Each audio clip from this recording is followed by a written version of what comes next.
Well, government is considering budget cuts as it struggles to raise revenue. A meeting was held with unions recently to discuss potential job cuts and freezes on wages. For more on this, we can speak to political scientist Professor Jannie Rossouw. A very good evening to you, Prof. Good to have your time. So you've been quoted in recent days, I think it was in The Citizen, saying it is in fact something that you and others had long warned of. Explain what you mean by that. Good evening, Tembekile, and good evening to the viewers. Now, in short, Tembekile, I've been warning over the last decade that government expenditure is simply growing faster than the economy, growing faster than a tax base in South Africa. To put it simply, our population is growing at 1.5% per annum.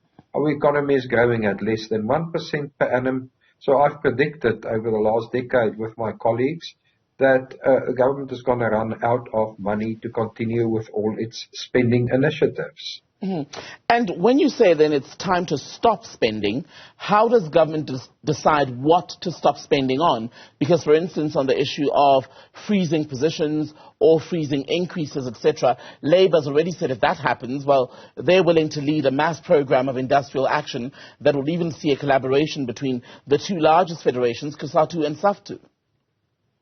Yeah, well, COSATU and SAFTU can continue with their demands, but if there's no money to meet their demands, it's quite impossible for the government to respond to any such demands. So what I would foresee is a much smaller cabinet, and I would also like to see, other than freezing of new appointments in the civil service, also the closure of certain government departments that really does not help economic growth, economic well-being in South Africa. So for one, our presidency is way too big with a president, a deputy president, 4 ministers and 4 deputy ministers, which is a heavy burden. So the presidency must be streamlined.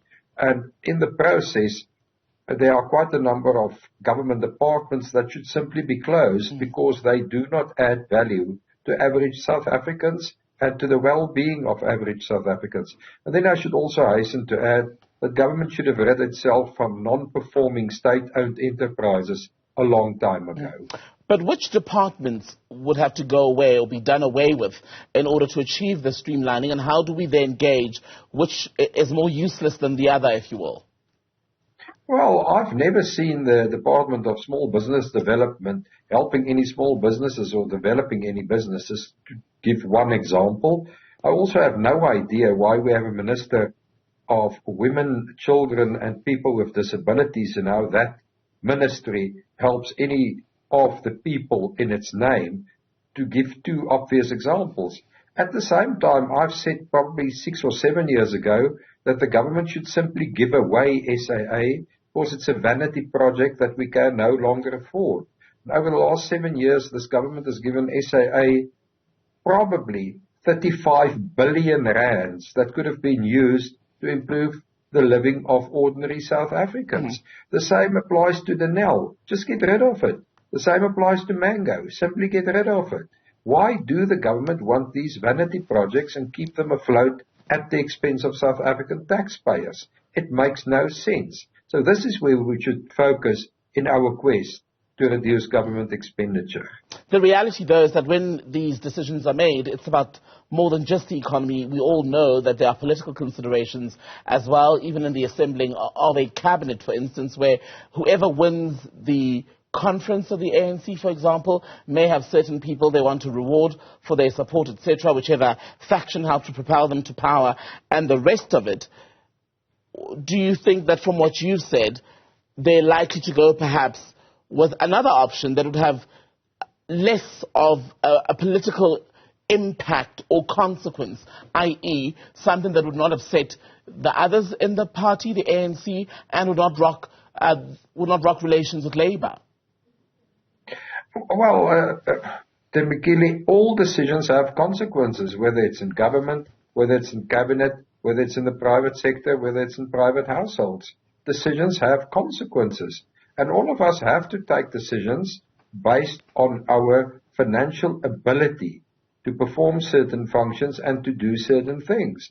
And For instance, if a household suddenly has a squeeze in income, they have to reprioritize within the household. And I expect the same discipline from the government, irrespective of how many people should be kept happy in government. And while I'm on this topic, if we see an ANC coalition government after the 2024 election, South Africa is going to have a super big cabinet that we simply cannot afford, because there will be so many new coalition partners that must also be kept happy. So we are really on the wrong trajectory here, and President Ramaphosa has repeatedly promised us a smaller cabinet and has really not delivered on that promise. So I'm simply asking President Ramaphosa to deliver on his promise. You mentioned next year's election. How much do you think that's going to factor into the decisions that are taken between now and August of next year, which is the latest that the IEC says we can actually run an election?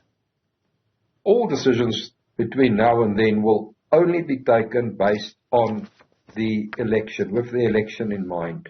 The ANC is really concerned about its majorities, not only at national level, but also in some provinces. So all decisions taken by this government between now and the election will only be taken with the election in mind, only with the ANC's best interests in mind, and not with the best interests of South Africa in mind. South Africans will suffer as a result of decisions taken by the ANC in its own interest. Professor Jannie Rossouw, good to speak to you, political scientist, joining us tonight on News of Prime.